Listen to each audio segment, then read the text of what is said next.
All right. Thanks for being here tonight, everyone. We've got a lot of virtual attendees. I think the other meeting that was threatening to take our pizza is actually competing for attendees tonight as well. So fun night. Okay, we're in a new year. Couple of things to remind you of. Annual membership dues. So those annual dues are $20 for the whole year, and you should pay them and join and become a member as soon as possible because we offer a lot.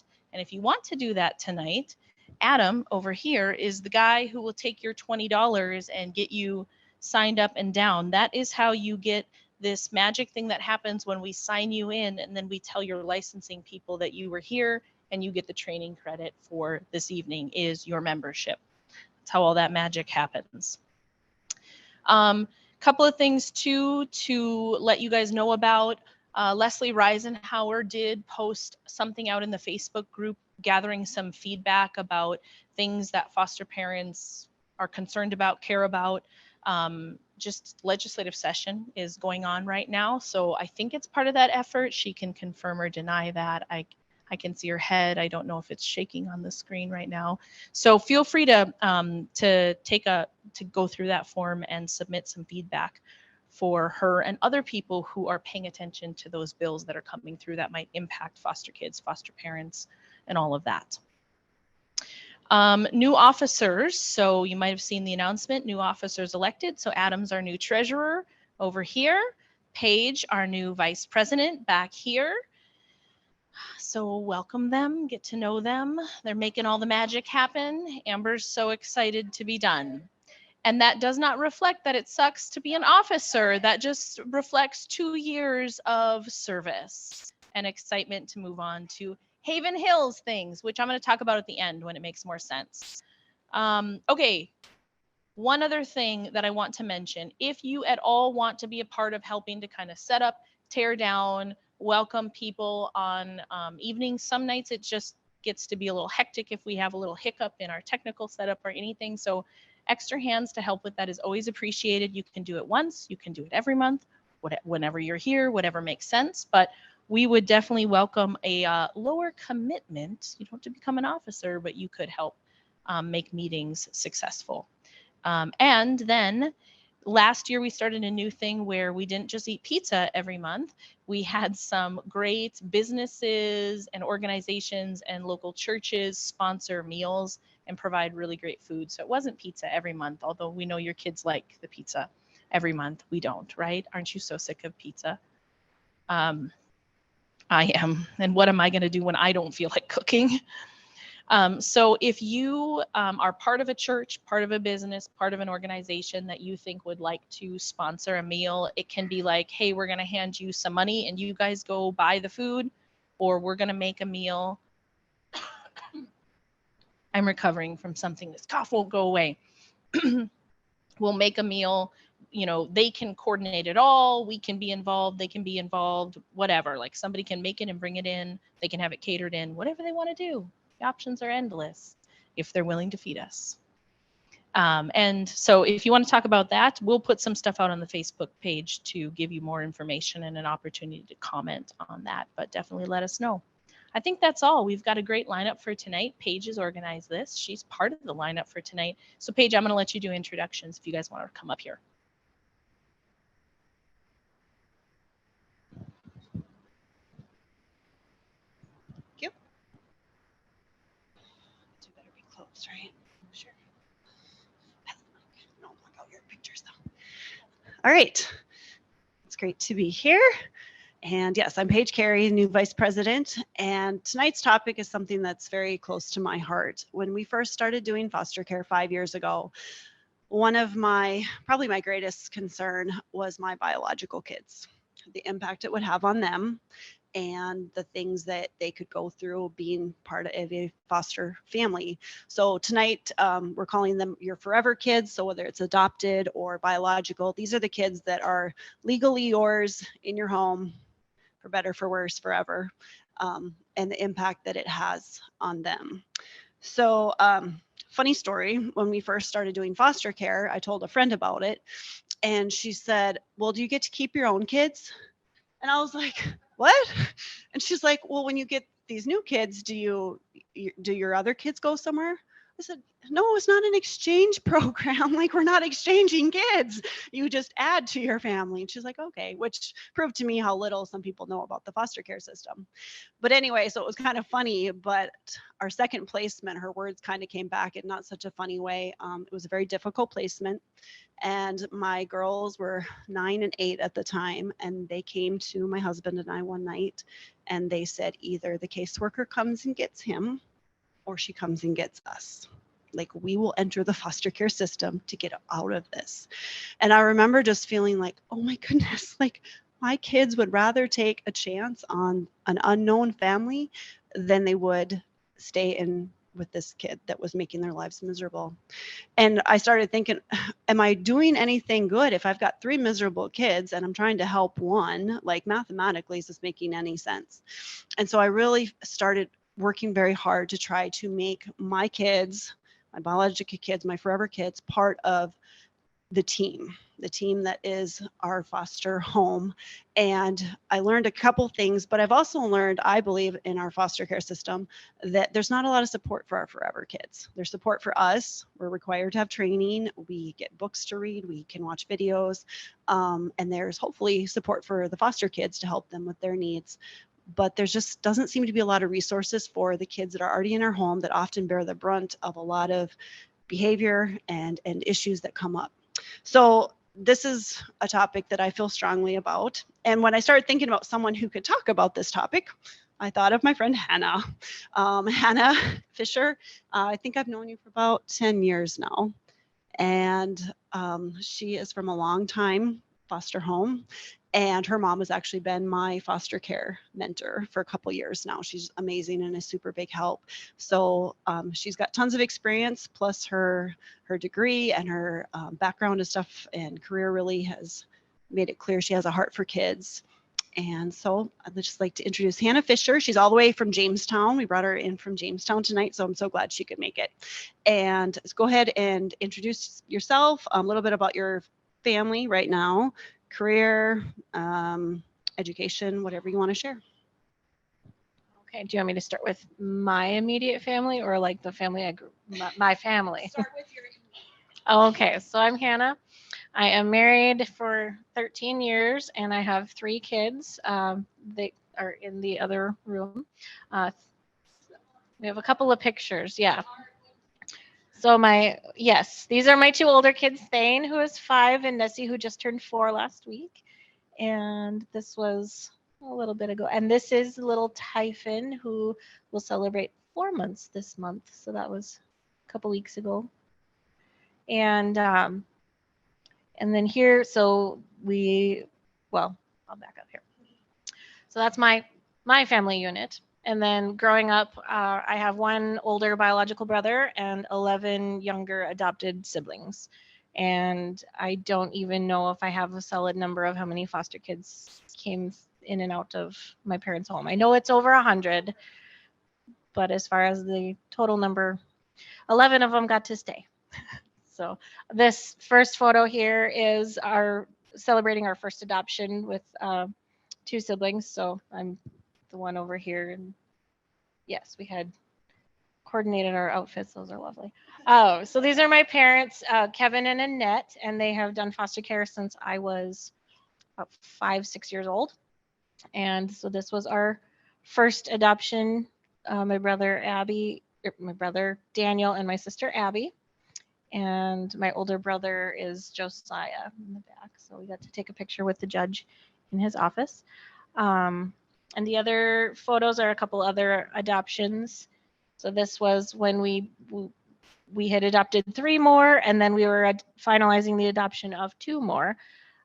So we had adopted the 3 here in the middle, Jose, Reina, and Janaea. And then this was celebrating the adoption of Orlando and Bianca. They were little ones there. And then it just keeps going. Oh, it's not quite a big picture. So this was our second to last adoption, but our last adoption was also here. So this is everybody.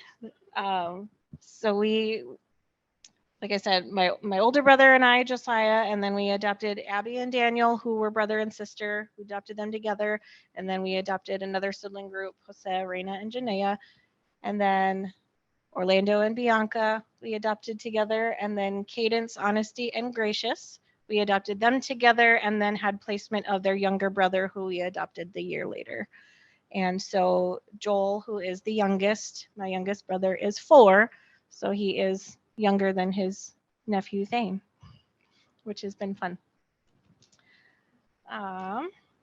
Let's see what else.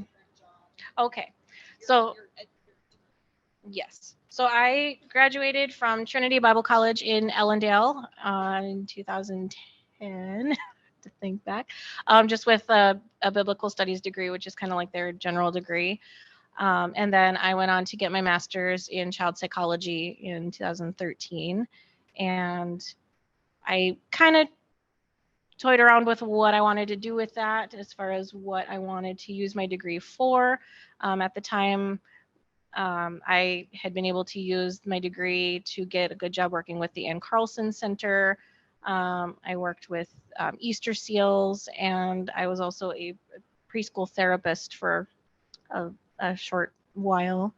I currently, after moving back to Jamestown, I've been there almost back in Jamestown about 3 years now. And since then, I've been working with the social services agency as an eligibility worker, so processing applications for government assistance programs.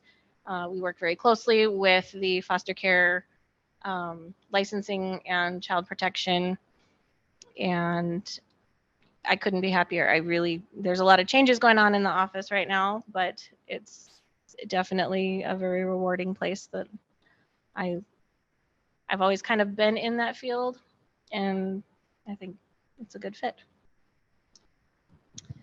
All right. I didn't even know some of that. That's great. Now, you said you were 5 or 6 when your parents decided. Okay. So how did your parents approach doing foster care with you? Was it with you and your brother? He's about, what, a year and a half older than you? Okay. So did they approach it as a question, a statement? Like, how involved were you or were you not in the decision? So I think their decision, or part of their decision in becoming foster parents, was there was a foster boy who was attending our church at the time, and they were looking for someone to do respite care. And I think that was the start of the idea. So I remember having a conversation with my parents about what we thought about having him come stay with us for, kind of a temporary basis. And then there was another conversation a little bit later on about if we would be interested in having him come and live with us with the potential to adopt. So I remember it just kind of as a, how would you liked it? It was somebody we knew. So it wasn't really, I don't know if I fully understood that he would just come and live with us and be my brother. And then when they actually started foster care, they did respite for him too, but he wasn't the first full placement. But so it was not necessarily a question like asking us permission, but we did have that discussion of what that might look like if he came to stay with us.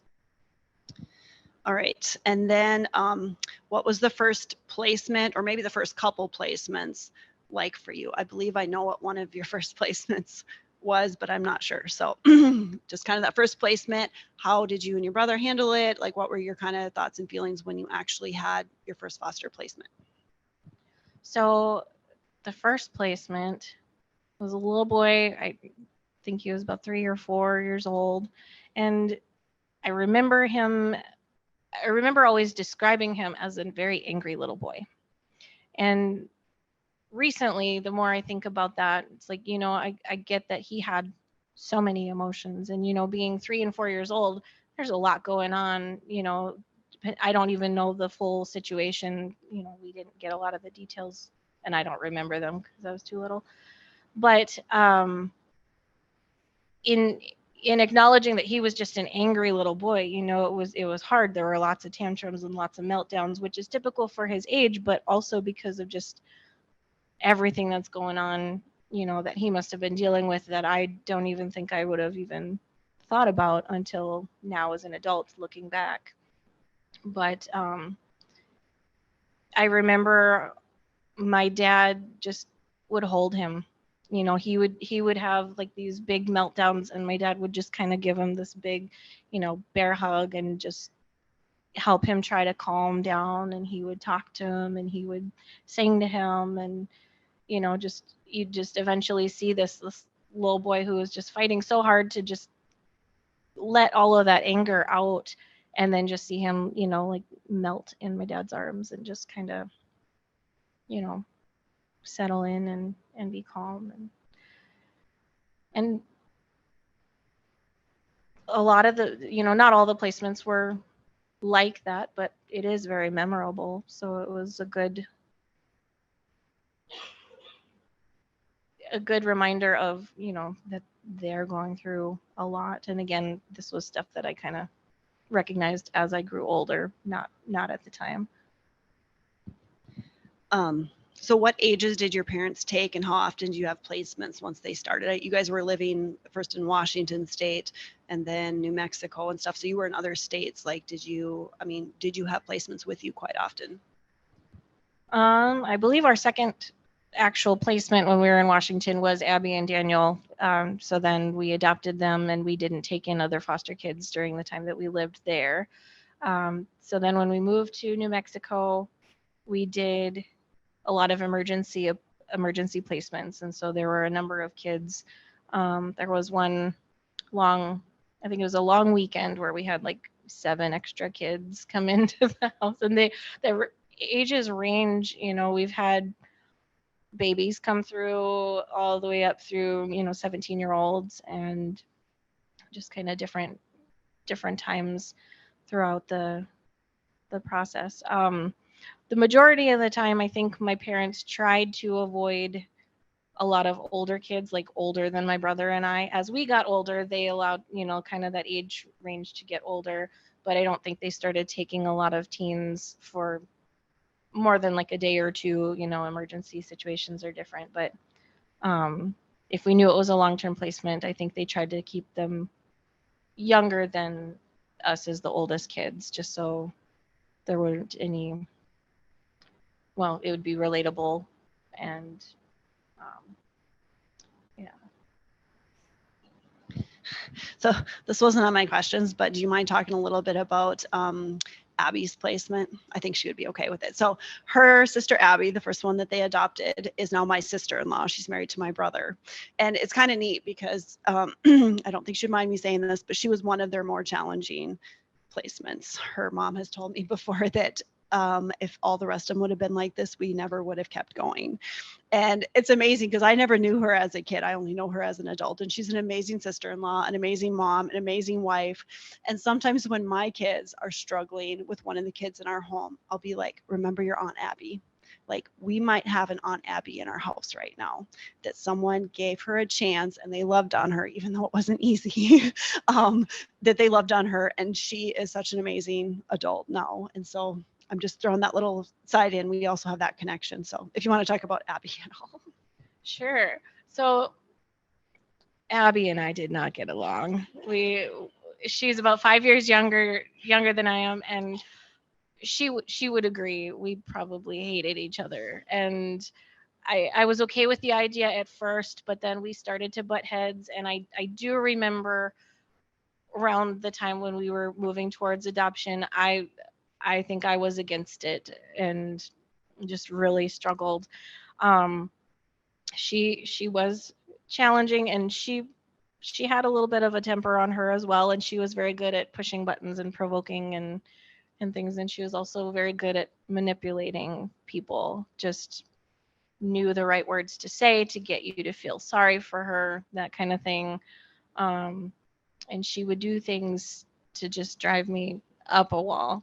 Well, she would hide my glasses and would help us look around the house for them, oh, sure, I'll help. I haven't seen them. And then we'd find them like in her dresser drawer or something like that. So there were a few times where just, yeah. And there was a time in there that I felt like maybe, well, part of it was the age gap, and she wanted to be with me and my friends, and I didn't want her to have anything to do with my friends. They're my friends, they're not her friends.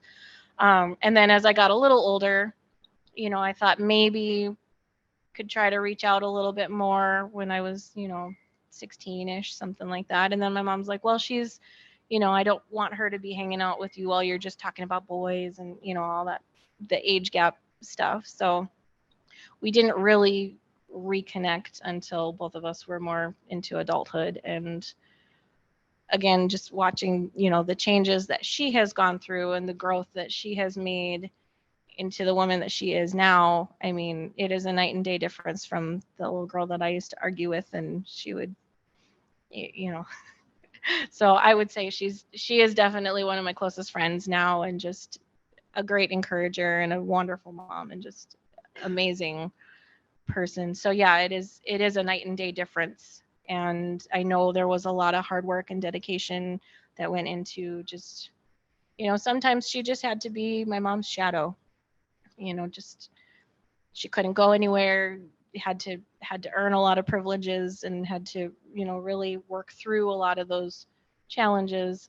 And I think all together she's grown, and she's amazing. I have a hard time reconciling my relationship with her and this person that these people described. So I did tell her, I said, maybe we'll have you here as a rebuttal for like another meeting, because I said, we'll probably be talking about you. She's like, that's fine. It's okay.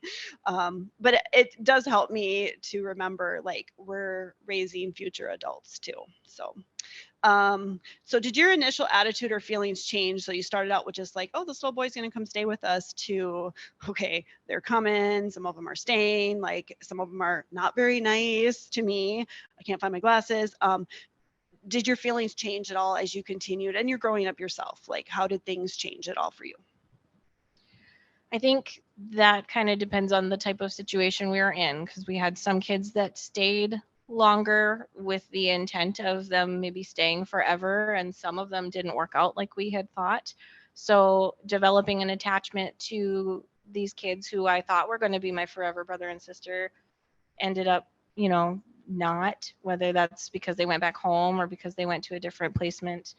Just things changed and they were out of my control. But sometimes it was nice to know that it was a short-term thing, and it was still kind of that newness of getting to know another kid. And as I got older, it was a little harder, because then I was helping take care of some of the kids, that babysitter role that you turn into at times, just because there's so much going on and it gets chaotic. So I was, there were times where it was harder because I was helping mom be mom at times. But then you get the fun part where you get like the little babies and the little kids where you just get to play, and so you have different kinds of relationships with the different kids. So it really varied based on the situation.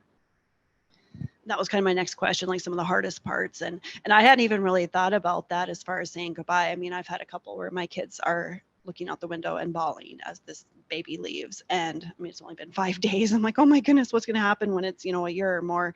So yes, because you grieve too. You grieve the loss of them. So, and then, some of the benefits and fun things, obviously the babies and the relationships. So were you and your forever siblings, so whether adopted or your biological brother, were you involved in discussion about saying yes or no to a placement request or an adoption? Like, was this something that got discussed prior to saying yes or not?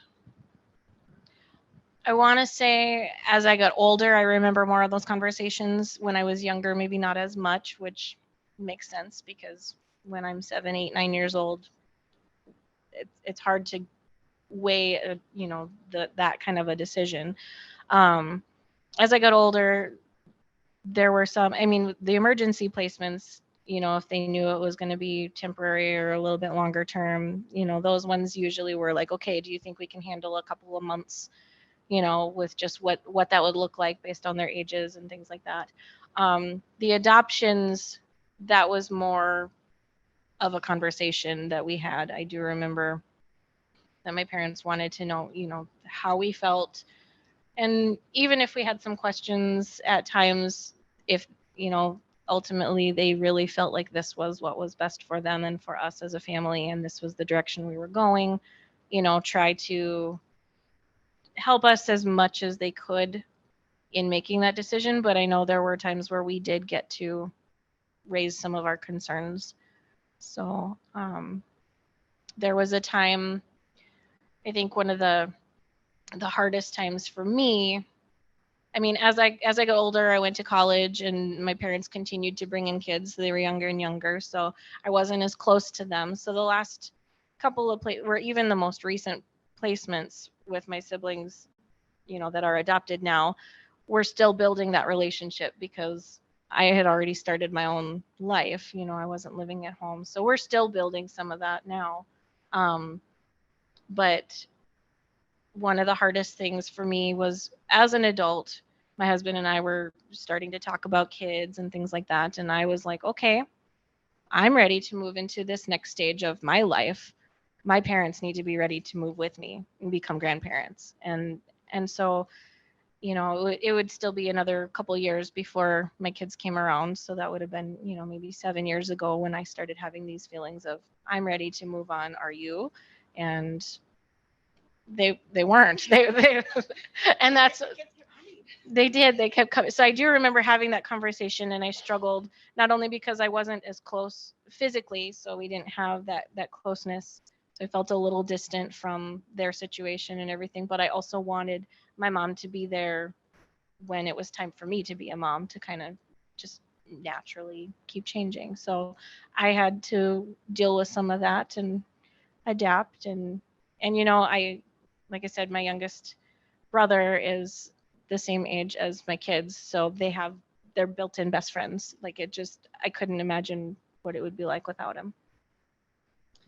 I was thinking about that when I was going through these questions, is like, if you brought foster kids into a home with a newborn, it would affect the newborn, obviously. I mean, you have to share time and energy and stuff. And but then also as an adult, you're not even in the house anymore, but it's still impacting you. And I could totally see myself feeling the same way. Like, I need you to be grandma right now, not a mom to a baby that needs to be changed. Like, you should be paying attention to my kids. So it definitely spans generation. I mean, this is many years where you are still a older sibling to many little ones. And even though your parents now they're not doing foster care for the first time in how many years?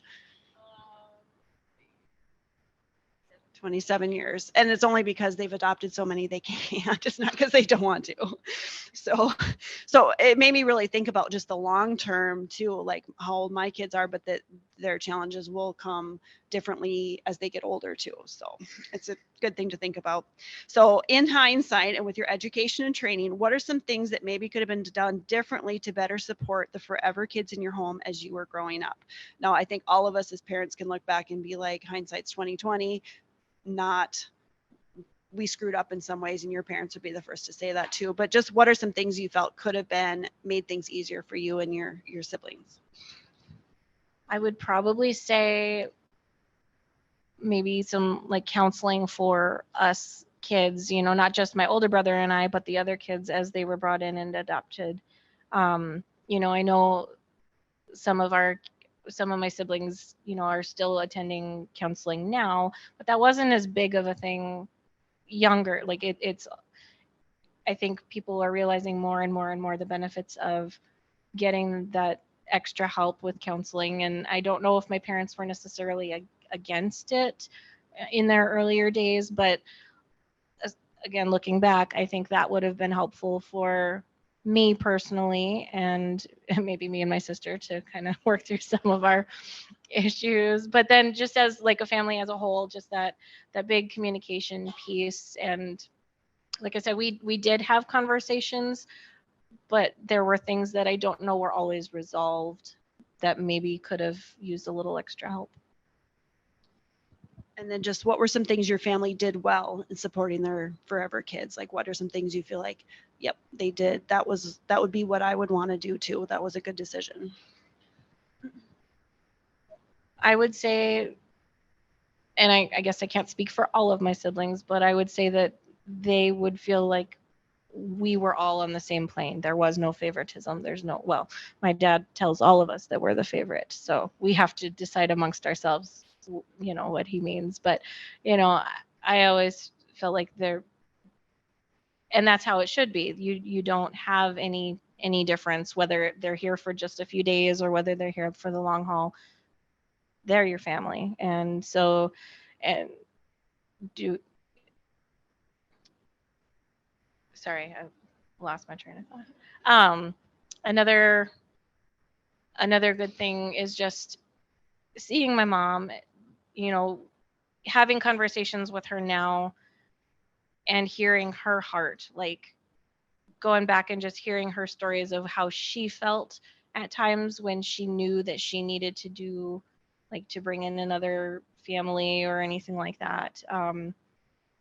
You could see how broken she felt at times for these kids. When she knew, she's like, if there's no one else there, who can be there for them. She tended to look for the sibling groups because I think she felt like they were harder to place, and she just felt that burden that she could be the one to step in. So I think looking back, just being reminded of why they wanted to go into it has been a help for me to accept this is, how it was, because I didn't fully understand it at times.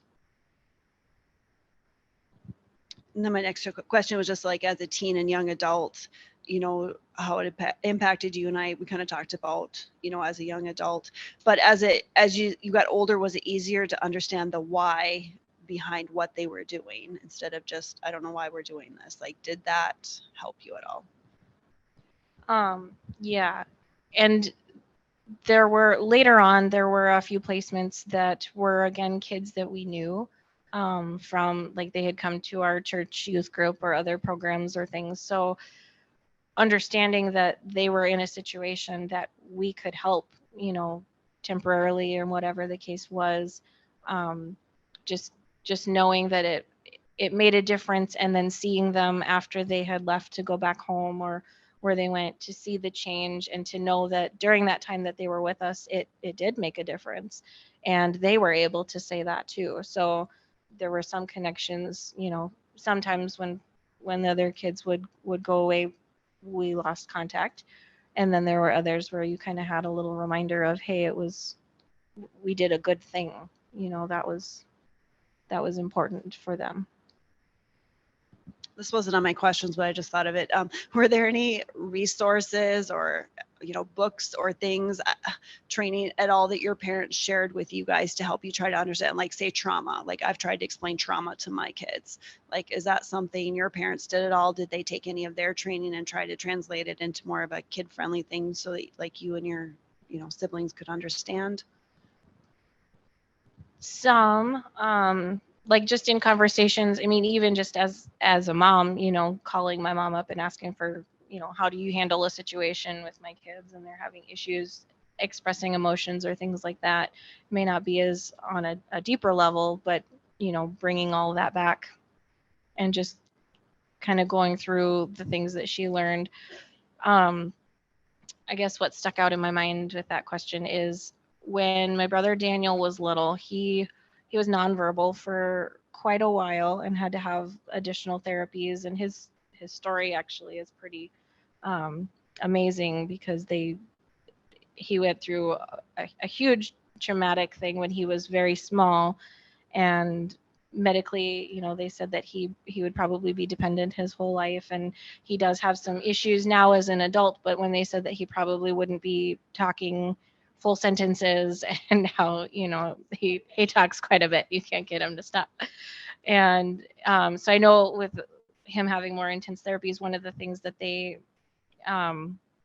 that he went to, it was called Ride to Pride, and it was therapy working with horses, and it was because horses can't talk. They can't tell you what they want. So in learning how to care for a horse and just spending time with this horse, you learn how to respond to their emotions, to get to know what they're feeling, to just kind of become one. So it's a way to communicate without words.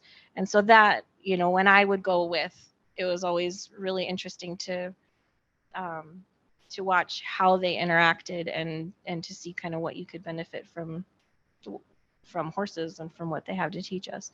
And I wish there were programs like that kind of in the area, but I'm not familiar with any. It's amazing what animals can do. Yeah, I think that's funny that I know Daniel too, and the idea that he would never talk is kind of funny. It's amazing what love and patience can do. So, let's see. I had one more question here. So, how did being part of a foster home, do you think it impacted like your career choices and your education choices? Like, did that play into it at all as far as like your desire to help kids and things? Definitely. I think the biggest influencing factor was when we adopted my siblings, Jose, Reina, and Janaea. We had them in our home. It was a long-term placement. We knew we were seeking adoption, and it took 4 years before the adoption actually took place. And 2 years in, we were told they were going to go home, and they were going to go home later that week. I don't remember what the circumstances were, but they ended up not going home and then stuck around for, forever. Janaea, she was 2 days old when my parents picked her up from the hospital, and she just turned 20 right after Christmas. So, I mean, it's her whole life. Yeah. But sorry. My parents, when they were getting closer to the adoption, they had done a lot of back and forth with doing visits with their mom, and the kids really struggled during that time. And then there was a period of time where they didn't have those visits, and I think they were working well, as like they were reaching a point where they were feeling safe. They were feeling more secure in their surroundings, in their home.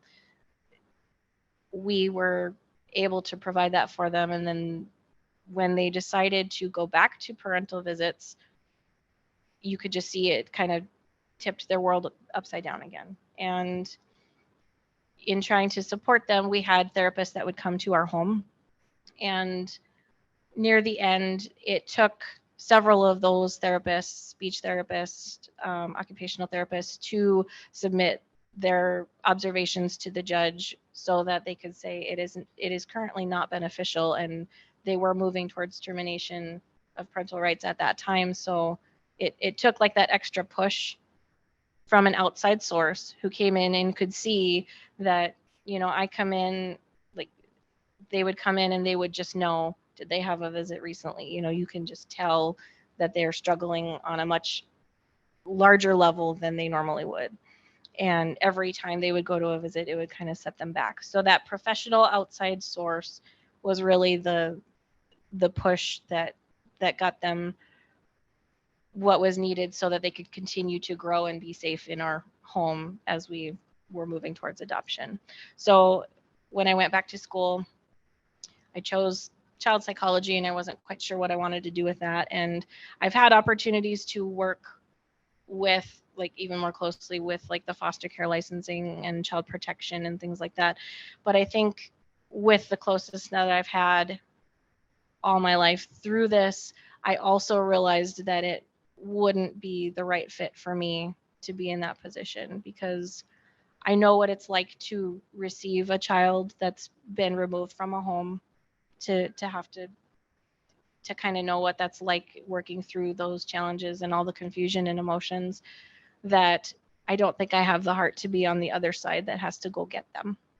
And so that was kind of just a personal realization that I had, that as big of a heart that I do have, you also have to have, that firmness to work on both sides. So it's, it is a lot. So that was kind of a realization, kind of in the opposite direction, maybe. Not that I want to be out of the field, but just in a different capacity. All right, and then the question that we all want to hear, what advice would you give to foster parents who want to support their forever kids, but also have them be on board and involved with providing foster care? So like I kind of mentioned, like I try to think of our family as a team. Like, what's your suggestions for how to get these kids, whether they're little itty bitties like you were when you first started, or you're out of the house and are grown up? Like, what are some things that we as foster parents can do? Communication. I mean, I would go back a little bit to, maybe doing like family counseling so that it's kind of as a whole. Maybe there's some questions that could be asked by an outside person that would get a different response. But having those conversations and really, like you said, when your girls came to you and said, it's us or them, it doesn't have to get to that point if there's a lot of constant communication and check-ins and everything like that. You don't have to wait until there's major disruption before action is made.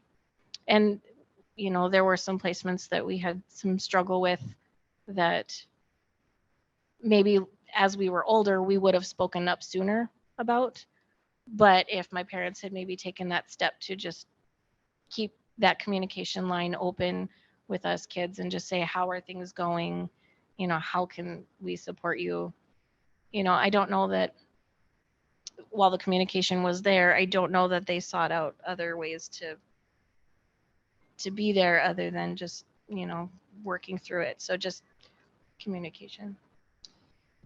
Do you think there was times growing up that there were things like you and your other siblings held back because you felt guilty? I worry about this with my kids, that they're like, they know why we're doing this, it's a good thing, and so it's like, well, I'm not going to complain about it because I know it's a good thing, and they hold stuff back. Do you feel like that was an issue with you or siblings at all, like just not wanting to communicate because you weren't sure how it would be received, or feeling bad about even saying I'm not happy right now?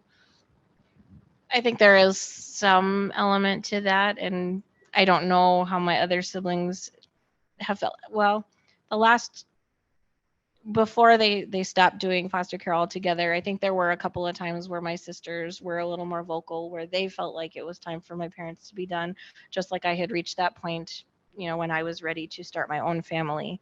I don't know that we would have had that when we were a little bit younger, but it was kind of my sisters, as they're getting older and in college and those kinds of things. But yeah, I think there might have been times where I didn't. I mean, growing up, I made sure my mother knew that Abby and I didn't get along. So there were some of those things that it was like this, it was really hard. But then, there were other times that I think I might have not said anything just because I knew this is what they felt that they were led to do. Because that kind of struck me too, like when we've had some placements, I'm like, are there times when I think my kids are okay and they're really not? Like they're struggling internally with different stuff, and every now and then it kind of comes out in not so pleasant ways. They're like, I can't believe we're doing this, why are they still here? And I'm like, whoa, I thought everything was fine. So then we have to have those talks. I know after that ugly scene where they wanted to be removed from the home, what we started doing was doing a vent session. So after he was a younger kid, so after he was asleep and we made sure that he was not awake and couldn't hear us, we just let them spill, like blah. They could say whatever they wanted and we just let them talk, and it wasn't always nice, and we just let them do that. And then afterward be like, okay, what are some practical things that we can do to address some of this? Some of it would be really simple stuff, like I don't like sitting next to him in the car because he pinches me. Oh, well, we can rearrange things, but we didn't know until we had to ask them to talk to us about this stuff. So things like that have helped. But I still feel even now, I'm like, when's the last time I did a check-in with my kids just to make sure that things are going okay? So, great. Do you have anything else? Or are we ready for questions?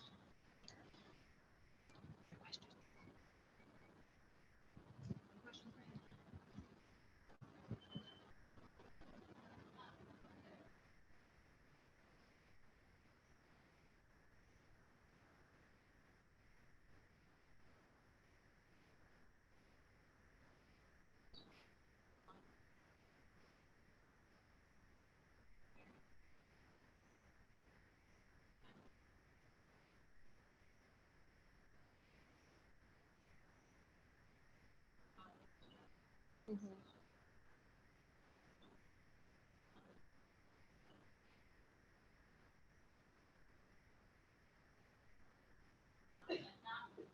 Mhm.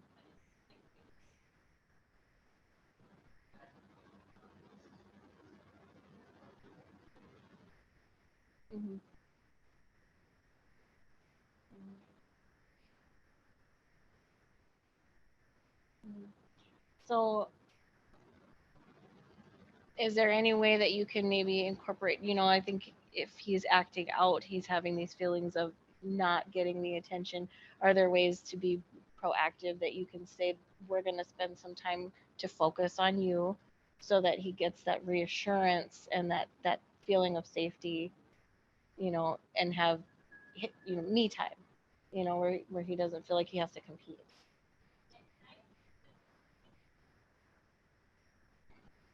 Mhm. Mhm.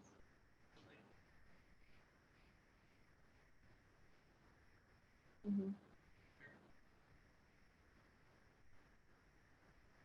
Mhm.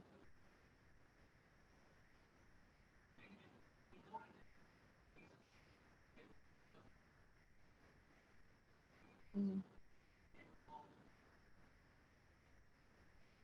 Mhm. Sure. Mhm.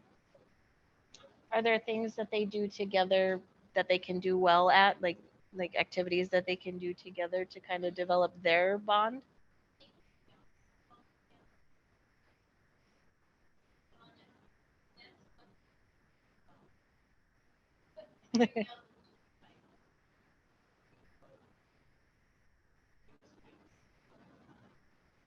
Mhm. Mhm.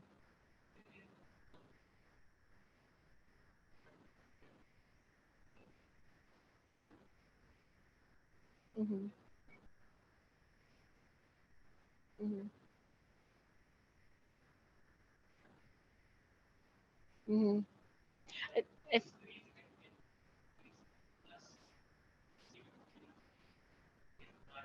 mhm. Right. I think that might be an age thing too, because my son is turning 6 this year, and we're kind of going through that in reverse with having a newborn, but even just the wanting to feel like the focus is there. Um, yeah. Yeah.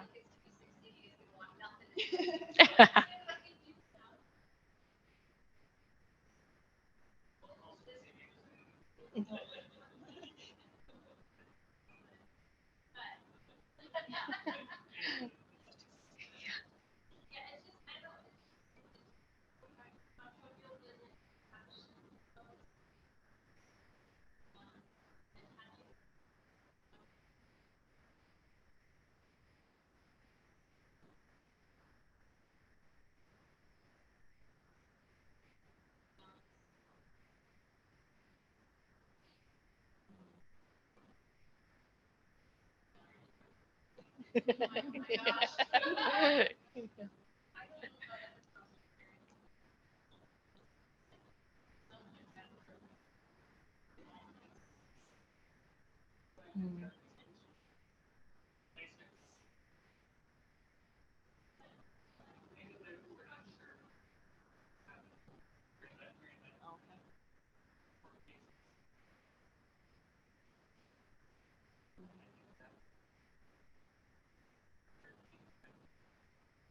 Sure.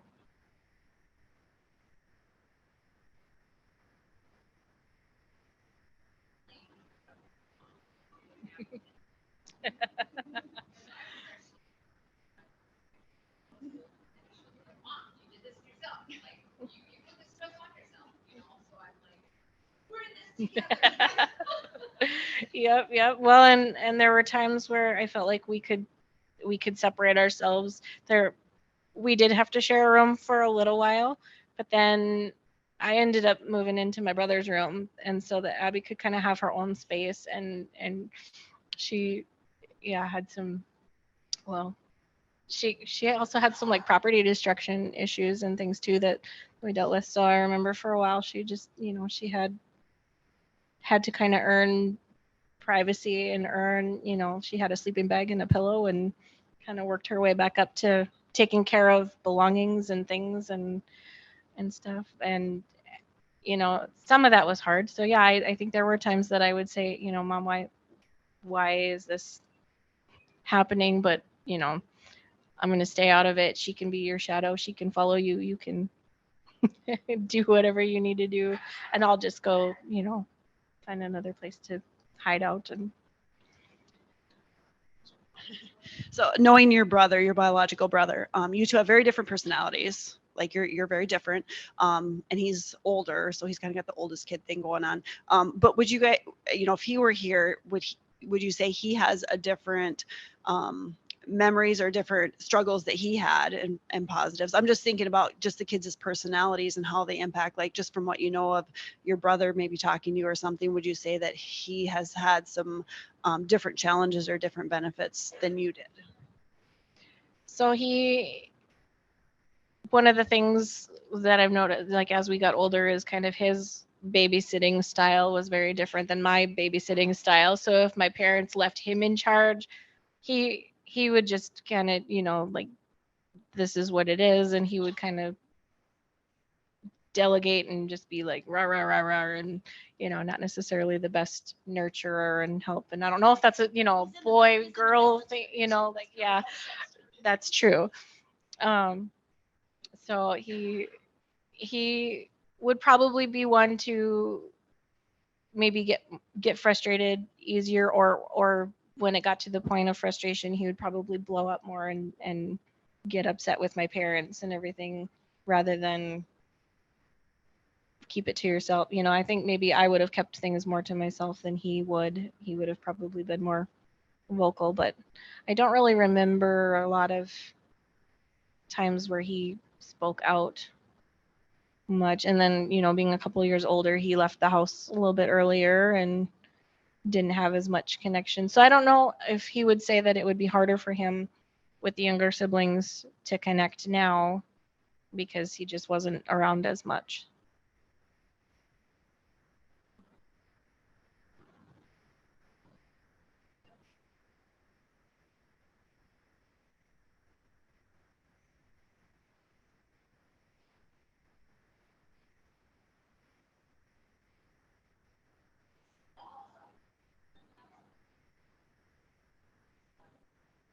Mhm.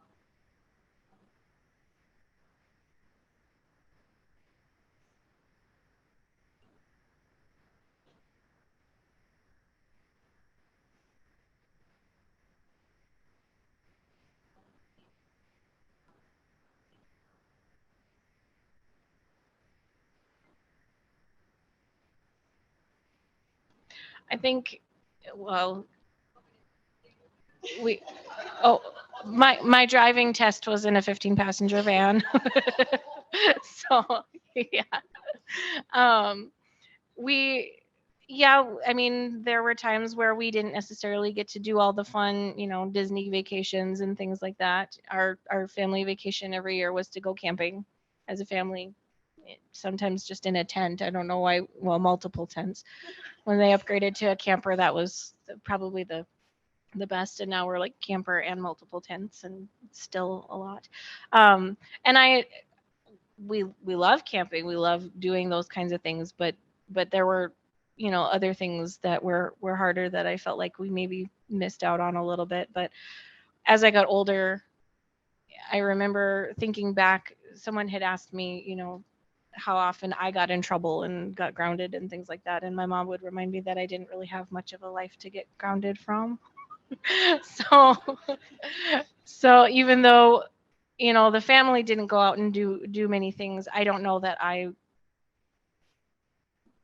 didn't necessarily break the mold to go out and be like overly social outside of my family.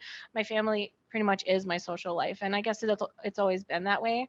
So in some ways there were things that we missed out on, but I don't feel like I missed out on living life because my family kind of is my life. So yeah.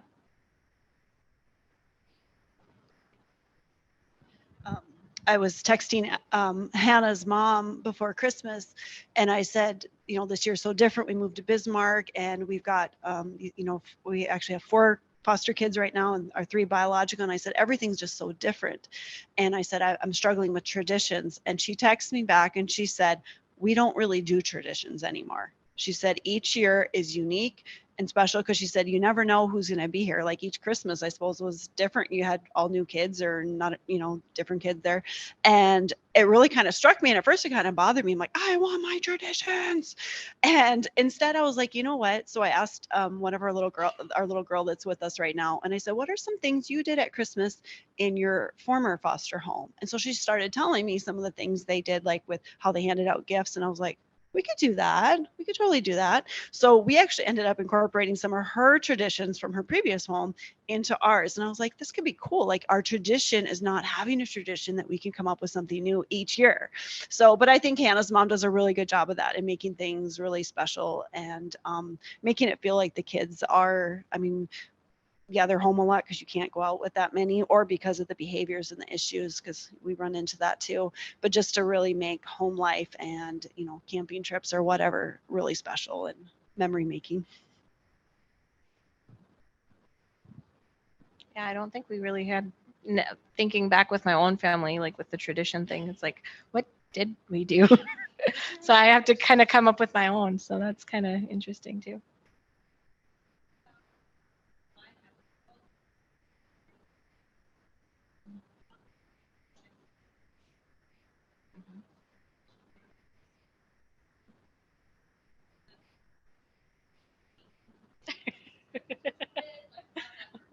That's funny. So I mentioned my sister Janaea, who, you know, just turned 20. So I would have been 12 when she was first born, and so I call her my mini me. Like she, you know, I feel like in a lot of ways I did help raise her, you know, alongside of my mom, just with all the chaos going on and so many different things, which I now understand. Having 3, you know, I wish I had 6 arms, and there's just so much that needs to be done that doesn't. And so I think when I was kind of in that range, that was what we did, was we would just help out with the kids, and maybe not my older brother so much, but you know, I felt like I really was involved a lot in helping with the kids, you know, just even watching them while my mom made supper or different things. And so we did a lot at home. My dad is a pastor. He he was when we moved to New Mexico. So around like our second, after we adopted our second group, they decided to become pastors, and we moved to New Mexico. And he ended up working like 3 jobs because it didn't pay much. So I know some of that, having just my mom, I was kind of her a little bit of support as well. And so he was doing things outside of the home, but she was also very involved. So we were all very involved as far as like programs through the church, and we lived right next door. And so we were just constantly there. So if she had to go set up for different things, you know, even though we were right there, I did a lot of watching my siblings and caring for them. And I I think off and on we were given like an allowance, or, you know, paid. I think with my younger sisters now, if they help, they make sure they get paid for it. So that's exactly. I guess I wasn't forceful enough, and I was just willing to do it. And now my younger siblings are like, no, we'll come watch your kids, but you're gonna pay for everything and whatnot. So yeah.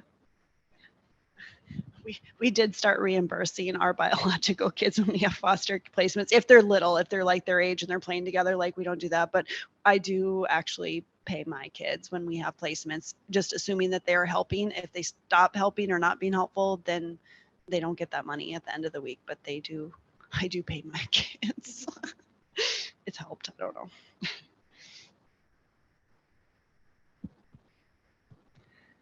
Any other questions? Are there online questions or anything?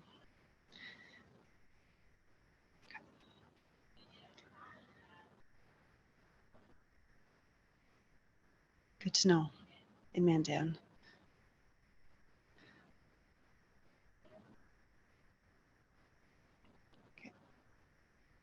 Okay. All right.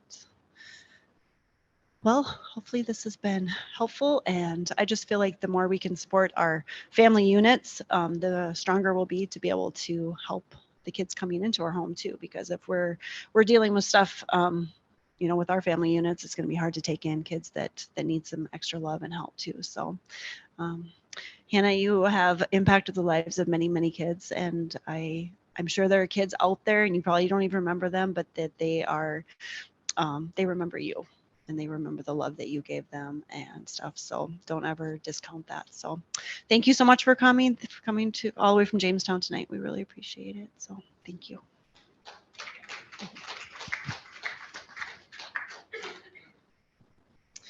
All right. Well, we've got a few extra minutes to network here at the end before you are required to pick up your children. So a couple of announcements to let you know about. So Haven Hills, which Amber is here. If you have questions about Haven Hills foster care community and what it's all about and what they're trying to do here in Bismarck, you can ask her those questions, but they are having a winter party fundraiser. So free sledding, treats, and fun. How are we fundraising if it's free? Okay, got it. Got it. Okay. All right. So that is happening on Sunday, January 29th, 2 to 4 p.m. Address is on here. Come snap a picture of this. We'll post it in the Facebook group too, and we can share the event out. Oh, it is. Okay. Never mind, it is.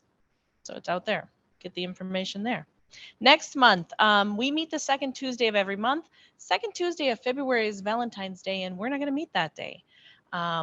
But we are going to have a fun event in February versus our normal monthly meeting where we get together and eat and have a training. And we're going to do a family-friendly event. I guess we're going to do some more sledding. So go have some fun on the 29th. And then a few weeks later on Sunday, February 19th, we're going to do an afternoon sledding. Hopefully some ice skating available at the location that we're securing to sled, and hot chocolate and sweet and salty snacks to go along with it. So you'll see information coming out on that. And then March, we'll be back to regular meetings here with food and training. I don't think we have a topic yet, but coming soon. We're so close to having a topic. So thanks for being here tonight. Again, if you want to pay dues, Adam will take your money. And we'll see you guys all again soon.